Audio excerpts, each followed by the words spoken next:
बहुत बहुत स्वागत है आप दोनों खास मेहमानों का एबीपी गंगा के इस खास कार्यक्रम में, जिसमें हम चर्चा कानपुर मंडल की कर रहे हैं। और कानपुर की अगर जिक्र करें तो कानपुर देहात का भी नाम आना बहुत ज्यादा यहां पर जरूरी है। तो विनोद कुमार कटियार जी, देखिए शुरुआत बहुत सी साधारण से सवाल से करूंगी कि कानपुर देहात क्या विकास की राह पर आगे बढ़ रहा है या अभी भी कुछ सपने बाकी हैं?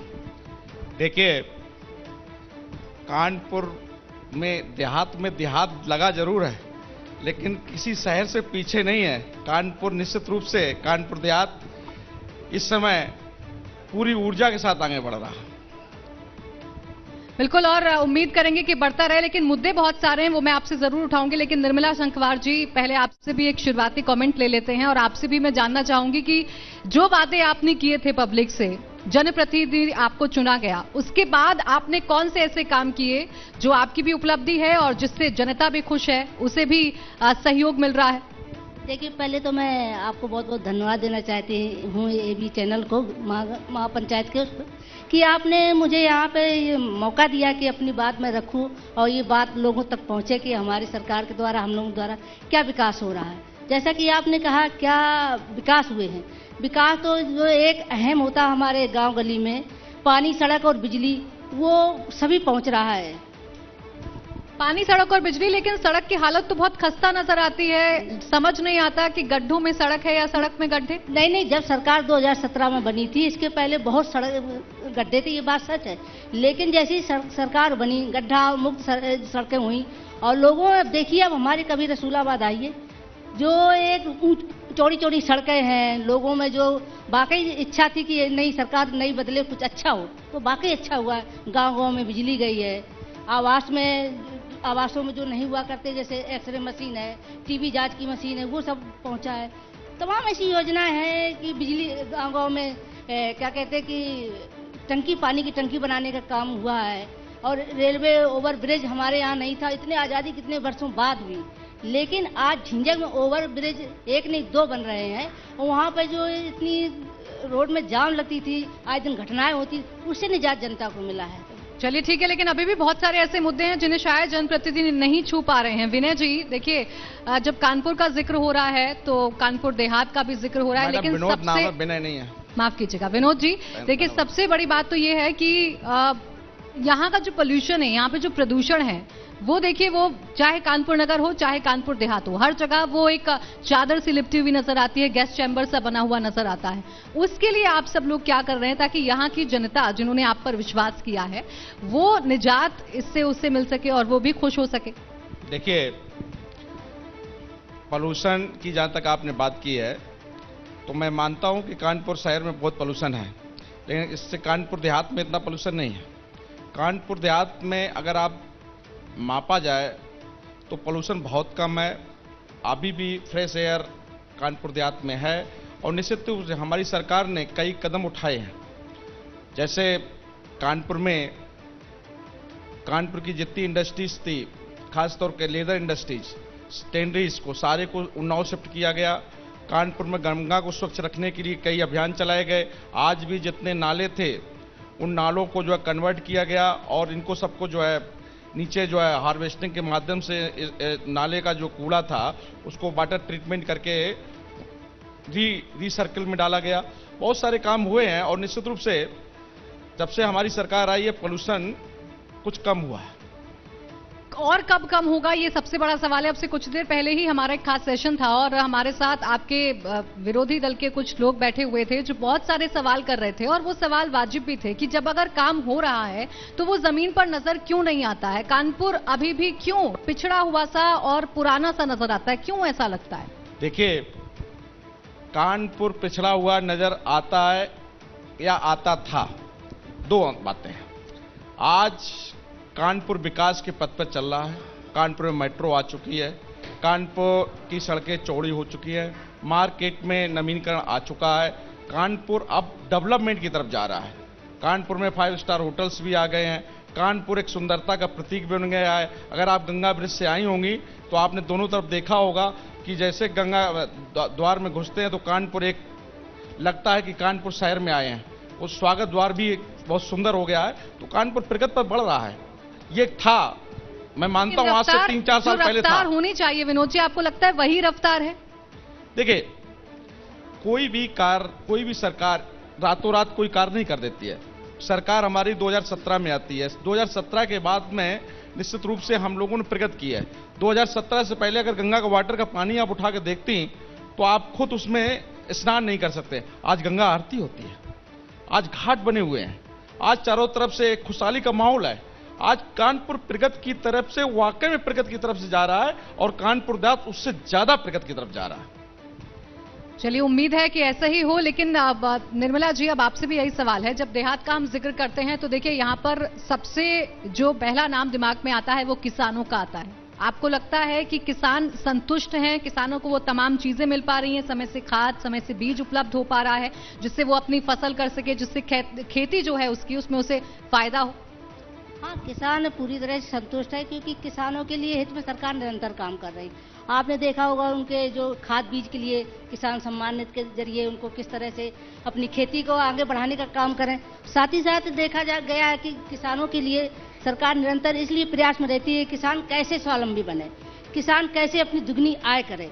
तो उसके लिए सरकार ने योजनाएं चलाई हैं, जैसे मृदा परीक्षण करके खेती में अगर उसकी खेती की मिट्टी सही होगी तभी खेती अच्छी होगी तो उसका दुगनी आय होगी। इसके जरिए योजनाएं दे करके, जैसे अभी किसानों के अभी आपने देखा मृदा परीक्षण है, किसानों के लिए फ्री बीज दिया जाता है, कुछ गरीब किसान नहीं ले पाते हैं। तो इसके जरिए किसानों के स्वावलंबी बनाने का काम सरकार निरंतर कर रही है। विनोद जी, जब किसानों की बात चल रही थी, हालांकि थोड़ा सा हम मुद्दे से शिफ्ट हो जाएंगे, लेकिन एक अतिक्रमण को लेकर सवाल मैं बार बार पूछ रही हूं, क्योंकि कानपुर देहात हो या कानपुर नगर हो, हर जगह अतिक्रमण की समस्या बहुत ज्यादा है। इसको लेकर आप क्या कहेंगे? ये क्यों है, किस वजह से हो रही है? नहीं मैडम, किसान और अतिक्रमण जो है किसान से संबंधित नहीं है। मैंने पहले ही कहा कि मुद्दे से थोड़ी अलग जा रही है, लेकिन सवाल है, तो आप क्या पूछना चाहते हैं? किसान के बारे में पूछना है, अतिक्रमण के बारे में पूछना? अतिक्रमण की समस्या क्यों हो रही है? देखिए, ऐसा है, कभी कोई शहर होता है तो वहां पर जब आबादी बढ़ती है, शहरी आबादी बढ़ती है, और कानपुर तो एक जमाने में मैनचेस्टर कहा जाता था, शहर इंडस्ट्री का नगर था। तो स्वाभाविक रूप से जब नगर बसेगा तो वहां पर लेबर रहेगी, काम करने वाले लोग होंगे। जब लेबर रहेगी तो वो कहीं अपना कहीं आशियाना बनाएंगे। इतने सक्षम नहीं थे कि बहुत बड़ा आशियाना बना सके, तो उन्होंने झोपड़पट्टी टाइप का एक आशियाना बनाना शुरू किया। अतिक्रमण न कहिए, ये कहिए कि जब हिंदुस्तान में कानपुर में जब गरीबी ज्यादा बढ़ी और जब इंडस्ट्री बंद हुई तो उन्होंने अपना एक ठिकाना ढूंढा, वो अतिक्रमण के रूप में कहा जाने लगा। नहीं, अतिक्रमण सिर्फ यही नहीं है जो आप मुझे समझा रहे हैं। अतिक्रमण तो ये भी है कि कई जगह पर बहुत सारे अवैध कब्जे हो जाते हैं, बहुत सारे रसूखदार लोग हैं जो कब्जे कर लेते हैं। आरोप आप पर भी लगे हैं। देखिए, आरोप लगना और आरोप को सिद्ध करना दो बातें होती हैं। अगर मेरे ऊपर आरोप लगे हैं, मैं आपको आज से चैलेंज करूं, मैं जो है ना राजनीति से संन्यास लूंगा, एक भी आरोप साबित करना मुश्किल होता है। देखिए, कोई भी व्यक्ति है, किसी की छवि को खराब करने के लिए आरोप तो लगाया जा सकता है, और आज आरोपों से अपनी लोग पार्टियां बनाए हैं।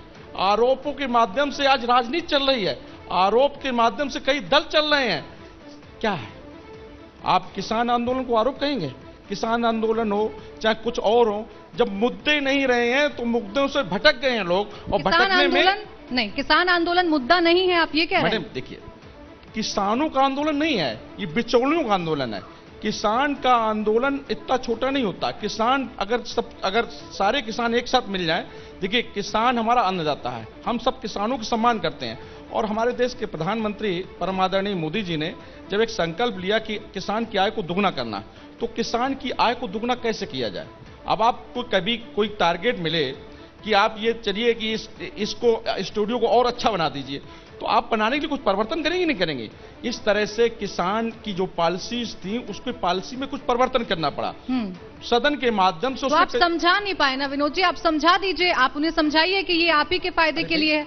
समझा रहे हैं। देखिए, आप मुद्दा हमारा थोड़ा दूर जा रहा है, हम तो कानपुर की यहाँ बात करने आए हैं, लेकिन आपने चूंकि जिक्र किया तो ये सवाल जरूर मैं पूछती कि आप समझा क्यों नहीं पा रहे हैं? कानपुर में कहीं आंदोलन नहीं चलेगा। अच्छी बात है, और आप बताएं की बात है अगर यहाँ पर आंदोलन नहीं चल रहा है और आप किसानों को खुश कर पा रहे हैं। निर्मला जी, देखिए, जब हम देहात की बात करते हैं तो सबसे ज्यादा कानून व्यवस्था को लेकर सवाल खड़े होते हैं, और विमेन सिक्योरिटी को लेकर सवाल खड़े होते हैं। लड़कियां सुरक्षित हैं या नहीं, ये बहुत बड़ा सवाल है। और जो बीते कई दिनों से घटनाएं आई हैं, उसके बाद बाद सवाल जरूर गहरे हो जाते हैं। इसको लेकर आप क्या करेंगी? ये एक ऐसा मुद्दा है जिसे हर कोई अपने एजेंडे में शामिल करता है लेकिन पूरा करता हुआ नजर नहीं आता। देखिए, जैसे कि अभी आपने कहा महिला सशक्तिकरण के अभी हमारे मुख्यमंत्री जी ने योजना शुरू की। उस योजना के तहत हर थाने पे एक महिला अपनी शिकायत रखे तो उसके लिए एक अलग से कमरा बना करके वहाँ पे सारी शिकायतें सुनी जाती हैं। और रही बात जैसे महिलाओं के साथ या बेटियों के साथ, तो उनके सुरक्षा के लिए निरंतर इसके पहले महिलाओं के हक में निरंतर सरकार काम कर रही है। आपने देखा होगा इसके पहले की सरकारों में जो महिला अपने थाने तक अपनी बात कहने तक नहीं पहुंचती थी। लेकिन निर्मला जी, बीच में माफी के साथ रोकूंगी, एक और खास मेहमान हमारे साथ जुड़ गई हैं, प्रतिभा शुक्ला जी, भाजपा विधायक अकबरपुर रनिया। बहुत बहुत स्वागत है आपका, जोरदार तालियों के साथ आप इनका भी स्वागत करिए।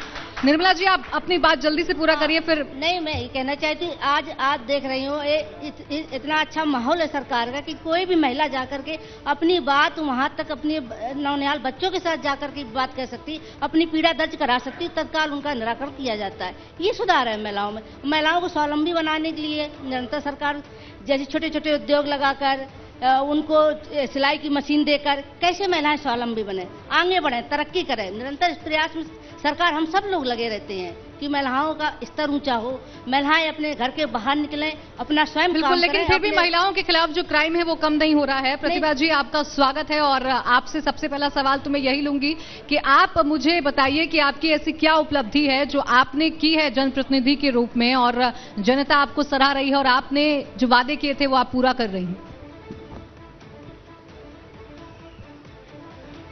सर्वप्रथम तो आपका धन्यवाद अदा करना चाहेंगे और हमारी सरकार की सबसे बड़ी उपलब्धि तो ये है कि सरकार आपके द्वार, अब सरकार आपके द्वार खड़ी है, हर व्यक्ति के द्वार पे खड़ी है। अब उसको कहीं जाने की जरूरत नहीं, किसी से सिफारिश लगाने की जरूरत नहीं, विधायक के पास जाने की जरूरत नहीं, सीधे सीधे हमारे प्रधानमंत्री जी और मुख्यमंत्री जी सीधे जनता से जुड़कर उनको जो भी एक सुविधाएं हैं उनको सीधे सीधे दी जा रही हैं। हम लोगों ने सबसे बड़ा काम मेरे द्वारा तो ये हुआ है कि जो अभी मुख्यमंत्री जी ने शक्ति मिशन चलाया, समर्पण, स्वावलंबन और सुरक्षा, 3 बातों को लेकर उन्होंने चलाया, तो उस पर यह है कि हम लोग इस पर काम कर रहे हैं। किसी भी महिला को कोई दिक्कत हो, परेशानी हो तो थाने में जा सकती है, हमारे पास आ सकती है। हम लोगों ने भी महिलाओं की टोली बना दी है। मान लीजिए किसी के ससुराल वाले उसको नहीं रख रहे हैं, हम लोग अपनी टीम भेज देते हैं, समझाते बुझाते हैं।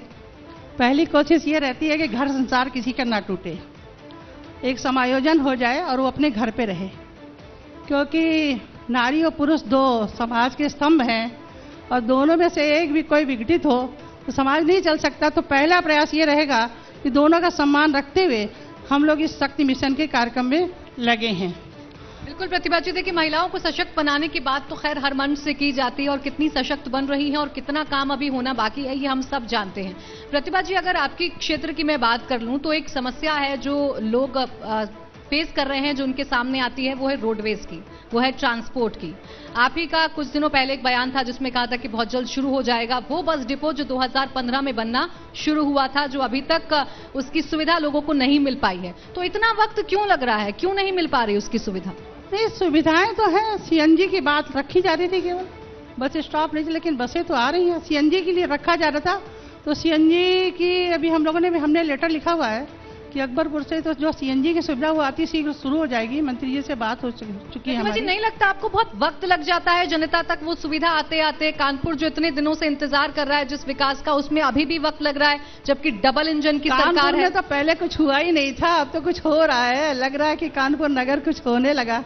हम तो ये कहेंगे बड़ी खुशी की बात है। पहले तो बहुत सालों से कानपुर ऐसे ही पड़ा था, खाली चमड़ा उद्योग के रूप में जाना जाता था, बाकी कुछ भी नहीं।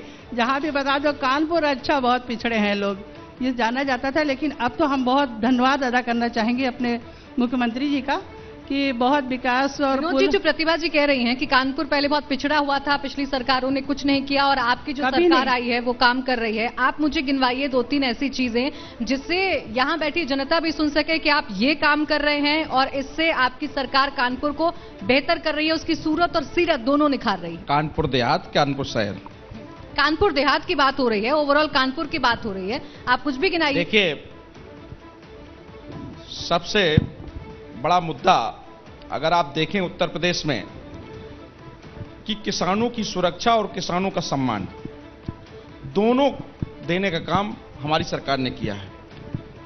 किसान सम्मान निधि दी जा रही है, हमने बीमा योजना दी है, हमने महिलाओं को गैस कनेक्शन दिए हैं, चूल्हे दिए हैं, हमने ऐसे बहुत सारे काम किए हैं कि आप समझ सकती 4 लाख से ज्यादा आवास दिए हैं। और कानपुर देहात की जहां तक बात रहेगी तो आपको मैं बताऊं, शहरी क्षेत्र में करीब 77,000 आवास दिए जा चुके हैं। और अगर देहात क्षेत्र की अगर बात करें तो देहात क्षेत्र में भी करीब 46,000 आवास, कानपुर देहात की बात कर रहा हूं, दिए जा चुके हैं। आप छोटी बात समझ रही हैं, आप ये समझिए कि आप एक राजकीय नलकूप की बात है। 70 साल में, मैं अपनी विधानसभा की बात बता रहा हूं, मेरी विधानसभा में मुझसे पहले सपा बसपा के भारतीय जनता पार्टी कोई प्रतिनिधि नहीं रहा और 70 साल में 17 ट्यूबवेल लगे थे राजकीय, और मैंने 44 ट्यूबवेल लगा दिए 3 साल में। तो ये उपलब्धि नहीं है।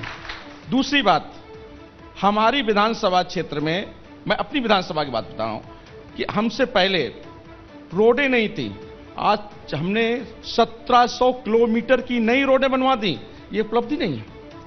2000 करोड़ से ज्यादा का काम सिर्फ पीडब्ल्यूडी डिपार्टमेंट ने कर दिया, ये उपलब्धि नहीं है। 27 टंकियां नई बना दी, ये उपलब्धि नहीं है। 500 हैंडपैप लग गए, ये उपलब्धि नहीं है। आप ये देखिए कि भोगनीपुर विधानसभा क्षेत्र जब हमसे बनने से पहले चारों तरफ से निश्चित रूप से सबसे उत्तर प्रदेश का सबसे बैकवर्ड क्षेत्र था। आज उत्तर प्रदेश में अगर विकसित क्षेत्रों में गिना जाएगा तो उसमें भोगनीपुर का भी नाम होगा। ये उपलब्धि नहीं है।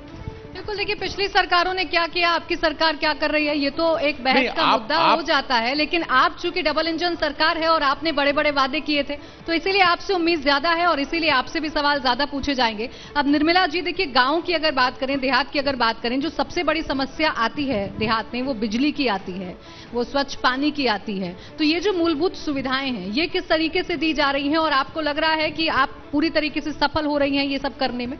हाँ, पानी की समस्या की, जैसा कि सरकार की योजना घर घर नल पहुंचा करके, क्योंकि हैंड पाइप की तो हम जैसे अभी बता रहे विधायक जी, हम लोगों ने हैंड पाइप और पानी टंकी तो दी, लेकिन इससे कहीं ना कहीं पूरा नहीं हो पा रहा है। क्योंकि अगर एक घर में नल लगता है तो दूसरा भी चाहता है कि हमारे घर पे लगे। इसलिए सरकार ने पेयजल योजना के तहत घर घर नल पहुंचा करके सरकार की योजना है पूरी होगी। क्योंकि अभी कोरोना की वजह से कहीं ना कहीं काम धीमा पड़ा है, लेकिन आने वाले समय में जरूर पूरा होगा। और रही बात जैसा कि अभी आपने कहा बिजली की, बिजली पहले क्या हुआ करती थी कि 5 उसमें जिलों में रहती थी बिजली, लेकिन जब सरकार हमारी बनी बराबर कोई वीआईपी क्षेत्र नहीं। वैसे हमारा, हम आपको एक बताना चाहते हैं कि हमारा रसूलाबाद विधानसभा क्षेत्र अखिलेश जी की जो चूंकि वहाँ के मुख्यमंत्री थे, वहाँ के वो सांसद थे, उनकी पत्नी भी सांसद थी, इतना वीआईपी क्षेत्र था, चाहते तो पूर्ण रूप से वहाँ पर विकास हो जाता, लेकिन इतना होने के बावजूद भी वहाँ पर विकास नहीं हुआ। जैसे हमारी सरकार बनी वहाँ पर विकास हुआ, स्कूलों के माध्यम से, शौचालय के माध्यम से, आवास के माध्यम से।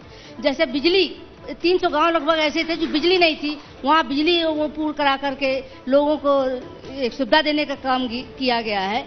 पुल नहीं थे, तमाम ऐसी योजनाएं, ढेर सारी अब जैसे कि अभी सरकार ने एक नई योजना शुरू करी, स्वामित्व योजना।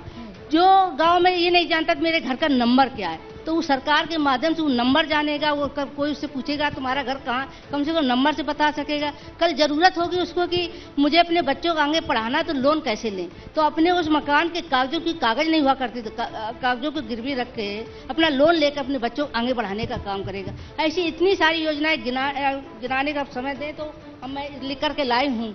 ढेर सारी रोडों का जाल बिछा है। बिल्कुल, देखिए आपने बहुत सारी बातें तो बता भी दी हैं और कितने सहमत हैं लोग, ये तो लोग ही बताएंगे कि वो कितने सहमत हैं और कितने सहमत नहीं है। प्रतिभा जी, देखिए स्कूलों का जिक्र किया था निर्मला जी ने, और स्कूलों का जो इंफ्रास्ट्रक्चर है वो सबसे ज्यादा सवालों के घेरे में रहता है। उसको लेकर सवाल खड़े होते हैं, उसकी जो गुणवत्ता है उसको लेकर सवाल खड़े होते हैं। उसके लिए क्या काम कर रही हैं आप, और वो कैसे सुधरेगा? जो स्तर है सरकारी स्कूलों का वो कैसे सुधर रहा है आपके विधानसभा क्षेत्र में? हमारी विधानसभा में तो स्कूलों के स्तर बहुत सुधर गया है।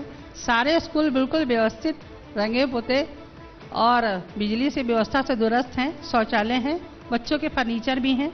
और पढ़ाई के लिए देखे जाए, विद्यालय वास्तव में शिक्षा का मंदिर है। तो हमारी सरकार पूरी कोशिश कर रही है कि बच्चों को केवल शिक्षित ही ना बनाया जाए, मतलब उनको केवल साक्षरता ही ना दी जाए, शिक्षित बनाना बहुत जरूरी है। तो सरकार योगा करा रही है। अभी देखिए बच्चों ने इतनी अच्छी पीटी की थी, कार्यक्रम रखा था। आज अभी हम लोग विकलांग के बच्चों के कार्यक्रम से आ रहे हैं। विकलांग बच्चों ने इतनी अच्छी मतलब प्रार्थना रखी थी। और एक विकलांग बच्ची को तो अभी हम वीडियो बनाया गया था एक दिन के लिए, तो उसने तुरंत चालान काट दिया। मेरे पास फ़ोन आ गया कि देखिए सीडीओ ने चालान कर दिया। सीडीओ चालान कैसे कर सकती थी, तो पता चला उस बच्ची ने किया है। तो बच्चे बहुत एक्टिव हो रहे हैं और पूरी कोशिश ये सरकार करी है। यूनिफॉर्म, अच्छे जूते मोजे, इसके साथ साथ किताबें, और टीचरों को बिल्कुल पंक्चुअल रूप से जाने के लिए कहा जा रहा है। लेकिन ये एक साल हम लोगों ने कोरोना काल में बिताया तो सारे स्कूल तो बंद हैं। देखिए इसमें समाज के हर व्यक्ति को आगे आना पड़ेगा, जो शिक्षक है। चूँकि मेरा भी अपना कॉलेज है, मैं कुछ कॉलेज को देखती हूँ, तो मैं ये जरूर कहना चाहूँगी कि जो शिक्षक हैं उनको अपनी ड्यूटी समय पर निभानी जरूर चाहिए। सरकार प्रयास कर रही है, लेकिन एक उत्तरदायित्व शिक्षकों का भी है, जो वास्तव में हम तो ये कहते हैं जहाँ भी कहीं बात आती है, जहाँ भी कहीं किसी विद्यालय में मुझे जाना पड़ता है, तो मैं यही कहती हूँ शिक्षकों से कि यदि आपको सैलरी लेनी है तो फिर आप अपने विद्यालय के कम से कम 5 बच्चों को ऐसा बनाइए कि लगे कि वो आगे चल के डीएम और कलेक्टर बने, कुछ अपना नाम रोशन कर सके। हमारा हमेशा यही मैसेज रहता है हर विद्यालय के लिए। और ये कहना चाहेंगे शिक्षा की दिशा में हम लोगों को अभी सरकार प्रयास कर रही है, लेकिन और प्रयास करने की जरूरत है। वो और प्रयास करने की जरूरत है, क्योंकि उस स्तर पर सवाल खड़े होते हैं और वो स्तर सुधरेगा तभी जो पेरेंट्स हैं, जो अभिभावक हैं, उनका भी विश्वास बढ़ेगा और वो अपने बच्चों को पढ़ाएंगे। विनोद जी, अब देखिए उपलब्धियां आपने बता ली, इसी पर थोड़ा बोल दूं? जी बिल्कुल। देखिए मैडम, आपको बता दें कि हम 2017 में हमारी सरकार आती थी। जब 17 में प्राइमरी शिक्षा में देखा जाए तो प्राइमरी शिक्षा में हमारे यहाँ पर, हमारे जनपद कानपुर देहात में 4000 छात्र थे। और 4000 छात्र टोटल, पूरे जनपद की बात मैं कर रहा हूं, मैं अपनी विधानसभा नहीं बात कर रहा हूं। और आज 43,000 छात्र हैं। इसके मतलब कुछ सुधार हुआ कि नहीं हुआ? नंबर 2, हमारी सरकार 2017 में आती है, किसी भी विद्यालय में शौचालय नहीं था।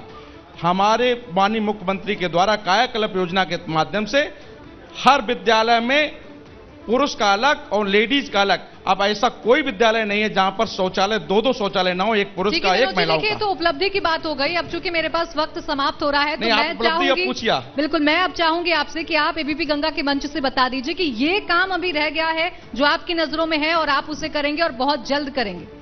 देखिए मैडम, हमारा देश विकासशील है, उत्तर प्रदेश विकास के रथ पर है, काम बहुत करने हैं। अभी जैसे किसानों की आय को, माननीय प्रधानमंत्री की योजना है कि आय को दुगना करना, अभी तक नहीं हो पाया है। इस पे हम लोग लगे हैं, ये होना चाहिए, ये बहुत बड़ा काम है। दूसरा, हर घर में नल हो, हर घर में पानी, स्वच्छ पानी पहुंचे, ये बड़ा एक विषय है जो कि 2024 तक माननीय प्रधानमंत्री जी ने कहा है।